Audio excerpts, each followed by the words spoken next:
name is Yash, Mr. Sun King, and this is what happened while you were sleeping. Ceremonial signing of the agreement, and you see it there.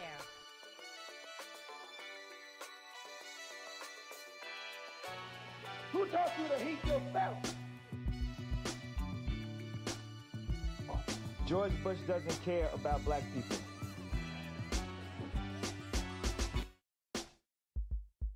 It is a big idea. A new world order.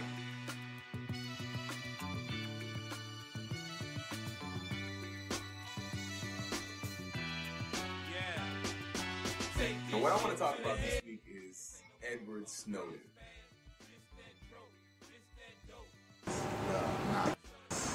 Yes. All right. I mean, I don't know him personally. Yeah, but It's a lot of news coming out this past week about it. It's going to be a lot coming up in the future as well. Just recently, Russia granted Edward Snowden 1 year of asylum in Russia. So it's a lot of heated debates and words going back and forth between America and Russia, threatening the U.S.-Russia relations supposedly, and causing a big uproar. Like, I feel like him having a year asylum is a good thing, like, because we need whistleblowers here.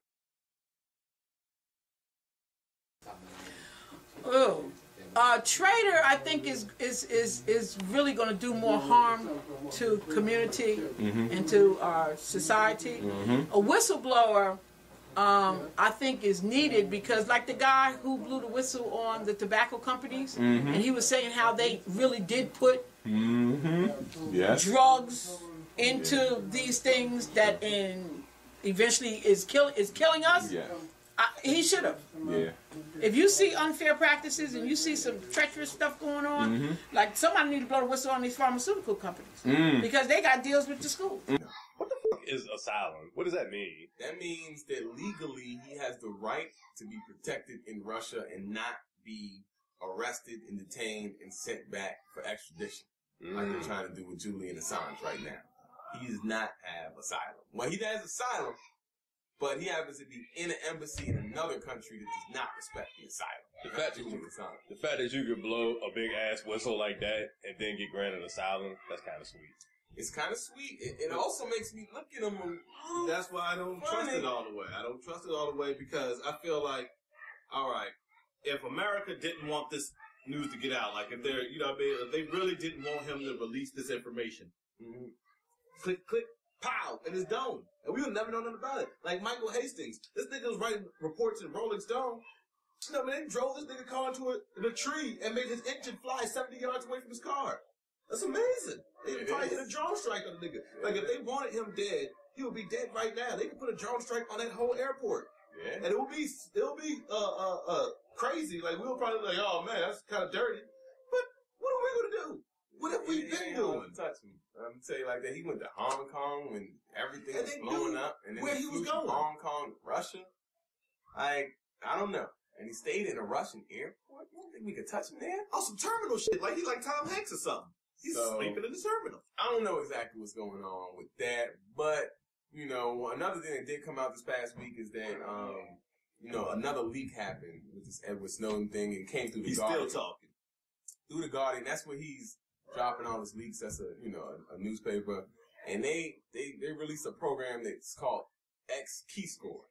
Previously, he said that he could sit at his desk and look through the records of anybody, be it a federal judge, be it President Obama, if he had a personal email. And the first thing all the officials said was, no, he can't do that. He's exaggerating. And all he released previously was the prison program, which just supposedly looks at phone records of who you called and who the call came from and who the email was sent to, but supposedly no contents. So they were saying, yeah, he's exaggerating. But with this latest revelations, it actually proves what he was saying before. It proves that everybody else was lying. But if you think about, if you really wanted to take it as criminal, you just lie. You lie. What type of person are you? Yeah, exactly. Well, it's somebody else in government lying, so they probably need to get somebody new. It's going to be to save face for the CIA. They're going to do what they said, literally, figuratively, literally. They're going to do something else. But nothing's happened to him. That's. If you say so, okay. I mean, nothing has happened to him. He's still in the same position. Yeah, nothing has happened to him, but he also has family. He also has friends. No, he said what they would want him to say, though. He said, hey, we're not doing this. But, I'm sure they were cool with that. No, but then you're talking about the government. So what would you say should be his punishment? Like, should he just lose his job? Should he be demoted? Should nothing happen? Like no, something. I mean, something should happen, but so in a perfect world, what would that something be? In a perfect world, I would say, yeah, he should like maybe lose a job or things like that. Now, if he's losing a limb or if someone pours acid on his face, okay, all right. Supposedly looks at phone records of who you called and who the call came from and who the email was sent to, but supposedly no contents. So they were saying, yeah, he's exaggerating. But with this latest revelations, it actually proves what he was saying before. It proves that everybody else was lying. So they can look through all of your emails, all of your whole portfolio of internet usage, everything you've been doing all together. So he actually was telling the truth. The government can look through all of your information. It's all out in the open now. Nobody can live in denial. They can look through your stuff while you're sleeping or if you're awake. Don't matter. How you feel about that, man? I mean, a Snowden situation or them looking at our stuff? Them looking at all of your information. And right now, they're actually debating this in court. So now they're trying to go back and get the legal support to be able to continue to do what they were already doing while they were lying to us about it.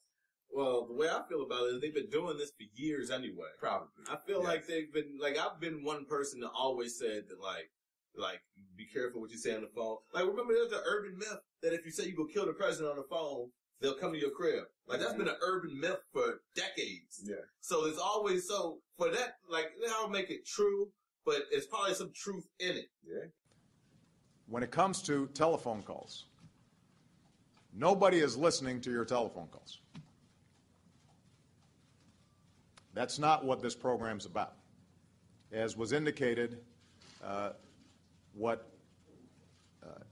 the intelligence community is doing is looking at phone numbers and durations of calls. They are not looking at people's names, and they're not looking at content.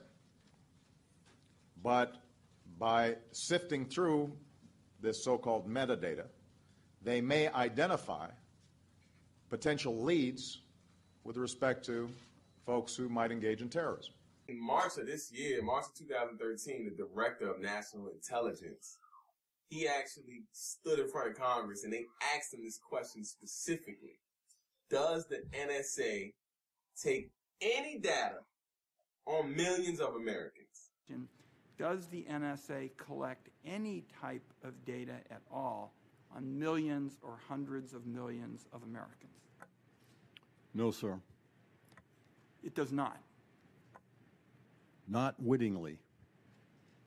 The guy looked at Congress and said no.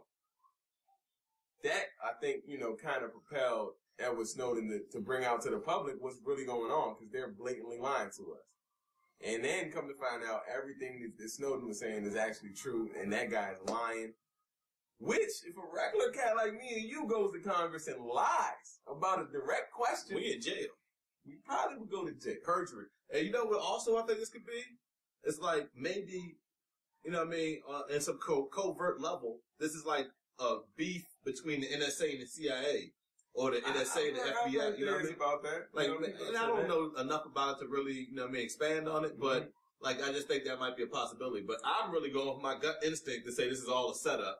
And, like, it's setting up some bigger scale war, which I think is, like, them releasing all this information. It's not just them watching us. They've been watching every other country in the world. I know. And so for him to get asylum in Russia, that makes it seem like to the American public, or to the rest of the world, that Russia or something. Yeah, and he's Russia's taking his side because that's what is implying this traitor title he's getting. I understand why he did it. He got tired of the government f***ing us up. He got tired. He got kids out here. So, and he has kids out here. So he don't want his kids dying.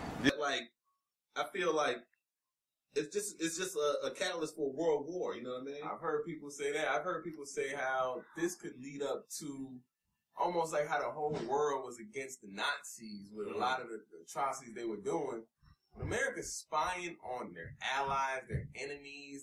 We already not the most popular people around the world. You know, ask somebody outside of America. They're not feeling us too much. So I've heard theories about how this could be like the beginning of the world kind of going against us and Israel, which Israel's not popular either. Our best friends we locking on with.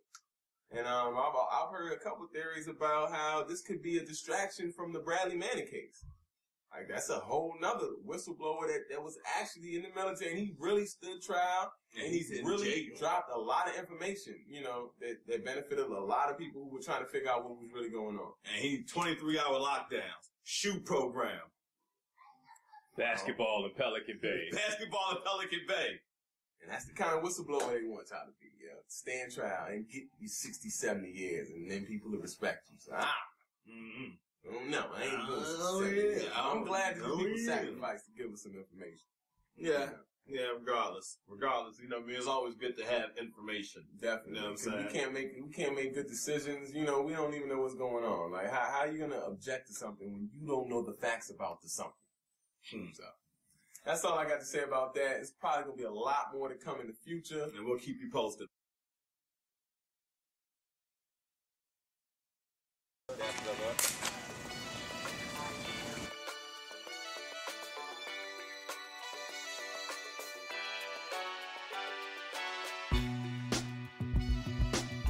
Use the footage, Rudy.